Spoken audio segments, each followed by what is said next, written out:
বন্ধু একটু চাবিটা দে, ইমার্জেন্সি দরকার, একটু সামনে যাবো। বন্ধু কেমনে করে হুন্ডাটা দিই ক? আমার হুন্ডার সমস্যা, দেখ তুই দেখ। না বিশ্বাস করলে আচ্ছা যাই হোক, দেখার দরকার নাই বন্ধু। আমার বাসার থেকে ফোন দিছে, আমার বাসায় যাওয়া লাগবো। এখন কেমনে দিই তুই ক? আচ্ছা সমস্যা নাই, যাইতে খাট।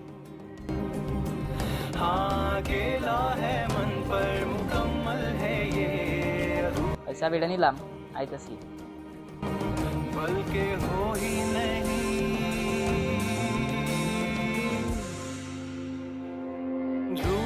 শালা, আমার দরকারে গাড়িটা চাইলাম, দিল না। পাশে থেকে কল দিতেছে, গাড়িতে সমস্যা। এখন রাহিম টুকি নিয়ে যাইতেছে। ওই যে একটা গাড়ি হবো। का या खता तुम्हारी है, जो भी है सबब सो है।